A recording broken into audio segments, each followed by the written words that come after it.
ना भी बेटों की शादी नहीं हो रही, बेटियों का संबंध नहीं आ रहा, घर में क्लेश बना हुआ है, अशांति बनी हुई है, मानसिक टेंशन बना हुआ है, 1 रुपये कमाओ 1.25 रुपये खर्च हो रहा है, कोई समझ में नहीं आ रहा, कोई रास्ता नहीं सूझ रहा, एक चावल का आखा दाना लेकर परिंदे के पास, परिंदा जानते हो सब लोग, हंडा मटका, पानी भरने का मटका, हंडा घड़ा गगरा, जो घर के रसोई घर में जो पानी का स्थान होता है, एक चावल का दाना रसोई घर में रखकर उस चावल के दाने को साथ में लेकर और 1 लोटा जल हंडे का, मटके का, परिंदे का, घड़े का भरकर जाइए और वो परिंदे का पास का चावल का दाना और 1 लोटा जल, पहले चावल का दाना शिव जी के शिवलिंग पर समर्पित करो, फिर 1 लोटा जल जहां जलाधारी होती है, जलाधारी इधर की है तो आप इधर खड़े हो, जलाधारी उत्तर की है तो आप यहां दक्षिण की ओर खड़े होकर शिव जी पर जल चढ़ाना प्रारंभ करें। यहां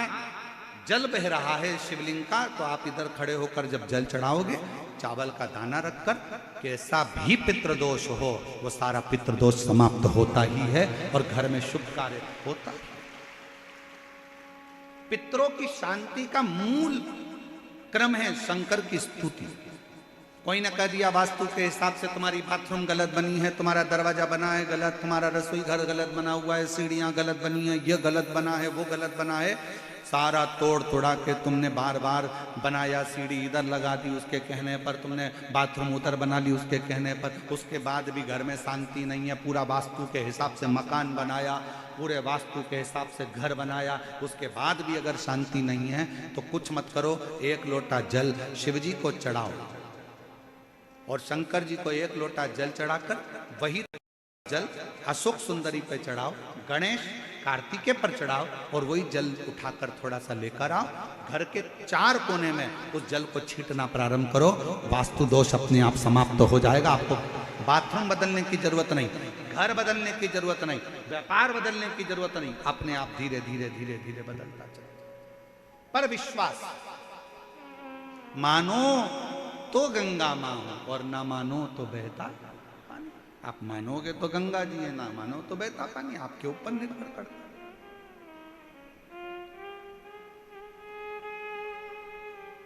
की कथा हो रही है, तुम्हारे घर में शंकर जी का अभिषेक हो रहा है, तुम्हारे घर में पार्थिव शिवलिंग का निर्माण हो रहा है, तुम्हारे घर में अगर तुम कोई व्रत रख रही हो, तुम्हारे घर में कोई उपास कर रही हो, तुम्हारे घर में कोई उद्यापन हो रहा है, तुम्हारे घर में कोई अच्छा कार्य हो रहा है, तो ये करवाने वाला कोई दूसरा नहीं होता, इसको करवाने वाले तुम्हारे घर के पितृ होते हैं जो ऊपर बैठकर तुम्हारे घर में अच्छा कार्य कर रहे हैं।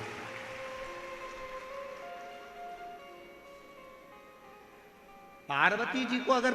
शिव जी के शिवलिंग की पूजन की महत्वता कोई बता रहा है तो पार्वती जी को पूजन की महत्वता उनके नाना नानी ने बताई, पितरों ने बताई। इसीलिए तो शंकर जी को जल चढ़ाने वाले को पितृदोष नहीं लगता। क्यों नहीं लगता?